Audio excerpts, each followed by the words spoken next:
warahmatullahi wabarakatuh. Perkenalkan, nama saya siswa Iwan Almafi dari kelas 11 Agribisnis Ternak Ruminansia dengan nomor OSIS 037 datar Aberdeen Angeles datar 2022 datar Lembah Hijau. Perkenalkan, nama saya siswa Bilaikal dari kelas 11 Agribisnis Ternak Ruminansia dengan nomor OSIS 039 datar Aberdeen Angeles datar 2022 datar Lembah Hijau. Perkenalkan, nama saya siswa Muhammad Hakim dari kelas 11 Agribisnis Ternak Ruminansia dengan nomor OSIS 043 datar Aberdeen Angeles datar 2022 datar Lembah Hijau. Siap, perkenalkan, nama saya siswa Dinanto kelas 11 Agribisnis Ternak Ruminansia angkatan Aberdeen Angeles dengan nomor OSIS 035 data Aberdeen Angeles data 2022 data Lembah Hijau. Perkenalkan, nama saya siswa Rizky Hidayatullah dari kelas 11 Agribisnis Ternak Ruminansia dengan nomor OSIS 044 datar Aberdeen Angeles datar 2022 datar Lembah Hijau. Perkenalkan, nama saya siswa Syarif Dayat dari kelas 11 Agribisnis Ternak Ruminansia dengan nomor OSIS 033 datar Aberdeen Angeles datar 2022 datar Lembah Hijau.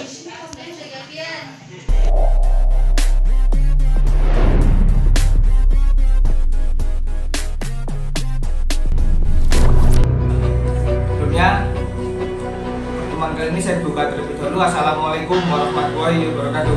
Waalaikumsalam warahmatullahi wabarakatuh. Ya, pembahasan kita kali ini yaitu membahas tentang profil pelajar Pancasila. Nah, apa itu profil pelajar Pancasila itu? Profil pelajar Pancasila itu yaitu contohnya beriman kepada Tuhan Yang Maha Esa. Saya sedikit akan menjelaskan tentang profil pelajar Pancasila mengenai beriman kepada Tuhan Yang Maha Esa. Apa sih beriman kepada Tuhan Yang Maha Esa itu? Kita sebagai pelajar Pancasila, terutama kita sebagai umat Muslim, kita harus menjaga sholat kita tanpa melalaikan ibadah kita kepada Allah Subhanahu Wa Taala. Kebanyakan sekarang anak-anak muda sekarang lalai dalam mengerjakan sholatnya. Mereka lebih mementingkan kepentingan dunia mereka daripada kepentingan akhirat mereka. Nah, bagaimana kita agar bisa mengatasi anak-anak itu biar bisa sholat tepat waktu? Nah, itu dengan cara kita merangkul mereka dengan cara perlahan-lahan. Kalau mereka dipaksa, mereka malah tambah membrutal karena kondisi anak zaman sekarang itu sangat berbeda dengan anak zaman dulu. Kita dekati dulu dengan pelan-pelan. Contohnya kita itu merangkul mereka sebagai kawan. Supaya apa? Supaya mereka terpicu dengan kita. Apabila mereka belum sholat, kalau kita sholat mereka pasti akan ke bawah kita. Itu dengan cara itu. Dan yang kedua itu salah satu profil pelajar Pancasila itu ada mandiri, hidup mandiri. Di sini apakah ada yang tahu? Nah, kalau setahu saya itu kalau mandiri itu melakukan sesuatu apapun dengan sendiri atau tidak tergantung dengan orang lain. Nah, contohnya itu seperti kalau ada tugas sekolah, nah kita itu mengerjakan tugas itu dengan sendiri, tidak mencontek teman atau apa namanya, kalau kita ujian, nah kita jangan mencontek atau membuat contekan seperti itu. Nah, namun dari pelajar kita itu masih banyak yang melakukan hal tersebut. Itu bagaimana mengantisipasi? Nah, kalau masalah itu mengantisipasi seperti itu kan ya mungkin bisa kita tekankan lagi dalam kedisiplinan mereka, Atau diketatkan aturan-aturan yang ada di sekolah tersebut.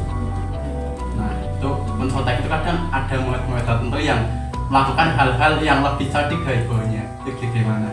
Nah, kalau seperti itu tuh emang kebanyakan kan kalau pelajar sekarang tuh itu kan mencontek. Nah, itu dari gurunya itu harus, kalau ada ulangan itu harus yang mengawas itu jangan 1, 2. Kalau lebih baik itu ada 3 atau lebih itu nggak apa-apa untuk mengantisipasi tidak adanya mencontek itu. Nah, kalau saran dari saya supaya kalau seperti itu kan anak juga tidak suka karena kan masih remaja ya kan, masa-masanya itu masih labil. Sebaiknya kita itu harusnya memberitahu dengan pelan. Apabila tidak mau ya kita bilang, kita jangan bosan memberitahu mereka dan kita mengajak mereka belajar. Kalau mereka wah saya tidak bisa, kita harus paksa mereka. Supaya apa? Supaya mereka itu ke bawah dengan kita, mereka mau belajar dan mereka itu akan menyadari bahwa dirinya itu adalah bisa mampu.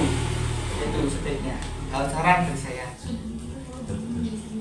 Dan salah satu profil pelajar Pancasila lagi yaitu adalah bergotong royong. Apakah di sini sudah ada yang bergotong royong? Izin menjelaskan ya. Setahu saya itu bergotong royong itu seperti yang biasa contohnya dilakukan di desa-desa itu. Seperti kita melakukan bersih-bersih lingkungan desa, bersih-bersih musola dan lain-lain. Mungkin dari yang lain bisa ditambahkan. Ya, itu juga sudah benar. Namun pelajar sekarang itu kalau diminta gotong royong itu susah karena anak saat sekarang itu rata-rata itu anaknya mager, ya kan? Iya, betul. Nah itu untuk mengantisipasinya itu bagaimana? Mungkin ada yang bisa menjelaskan? Izin menjelaskan ya, kan pelajar Pancasila itu tidak mencerminkan anak yang bermalas-malasan atau apalagi anak yang isinya tidur-tiduran, rebahan, tidak mau gerak. Jadi kita sebagai pelajar Pancasila kita harus memiliki sifat yang sacet atau bisa dibilang sekatan. Kalau kita sebagai pelajar Pancasila dalam kehidupan sehari kita hanya bermalas-malasan, kita tidak akan tumbuh dan kita akan menjadi manusia yang begitu-begitu saja. Mungkin itu sudah termasuk bisa untuk mengatasinya. Dan ini ada lagi yang terakhir yaitu adalah kreatif atau berinisiatif dan berimajinasi. Itu bagaimana itu? Itu kondisi saat ini tuh sangatlah susah dibagi bagian ini. Nah, kalau kreatif itu kan pelajar sekarang kan ada yang kreatif, ada yang apa namanya? Ada yang kurang kreatif karena kan IQ masing-masing orang kan beda-beda. Nah, itu bagaimana menaikkan IQ tersebut itu bagaimana? Saya izin menjelaskan ya, mengenai kreatif atau tidak kreatif itu sebenarnya tergantung dari masing-masing anaknya. Ketika serendah-rendahnya IQ, ketika kita terus mencoba itu pasti akan menimbulkan rasa semakin kita inovasi dan kreatif itu semakin tumbuh sendiri. Sehingga salah satunya untuk pengantisipasinya yaitu kita tuh harus membantu anak-anak sekarang untuk selalu mencoba hal-hal yang baru. Ya, itu benar sekali. Karena di negara kita itu memang sangat membutuhkan anak yang kreatif. Contohnya Jepang anak-anak SD aja udah pada bisa membuat robot. Masa negara kita tidak? Ayolah kita bersama-sama memajukan negara kita dengan hal-hal menerapkan pelajaran Pancasila. Ya, mungkin diskusi ini saya tutup dulu.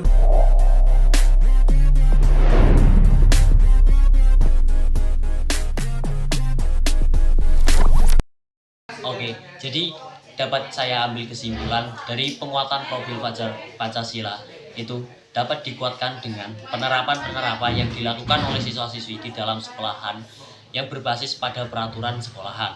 Nah, jadi untuk meningkatkan profil pelajar Pancasila di Indonesia, kita harus menerapkan yang namanya itu yang diterapkan oleh pemerintah, yaitu P5 atau proyek pembelajaran penguatan pelajar Pancasila.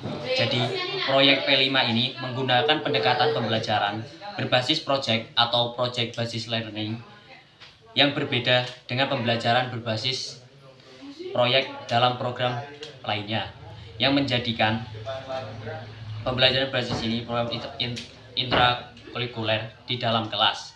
Jadi untuk meningkatkan profil pelajar dapat diterapkan sebagai misalnya dalam P5 satuan pendidikan hanya berfokus pada hasil ataupun produk akhir pada setiap kegiatan P5, padahal proses setiap peserta didik dalam kegiatan P5 ini menjadi sangat penting. Alur dan proses yang dijalani oleh setiap peserta didik dalam menyelesaikan masalah pada proyek adalah hal utamanya. P5 menjadi salah satu sarana pencapaian profil pelajar Pancasila, memberikan kesempatan kepada peserta didik untuk mengalami pengetahuan sebagai proses penguatan karakter sekaligus kesempatan untuk belajar. Penguatan karakter sekaligus kesempatan belajar dari lingkungan sekitar. Dalam menjalankan proyek ini, Kementerian Pendidikan, Kebudayaan, Riset dan Teknologi memberikan 7-8 tema proyek. Satuan pendidikan diberikan fleksibilitas untuk memilih di setiap fase yang akan diterapkan di dalam proses tersebut. Oke, jadi mungkin yang dapat saya sampaikan dari penguatan profil Pancasila itu dapat meningkatkan para siswa maupun siswi di Satuan Pendidikan Pelajar Indonesia menjadi meningkat dan berbasis pada atau mengutamakan pada ketuhanan yang Maha Esa. Oke, jadi sekian, terima kasih dari saya.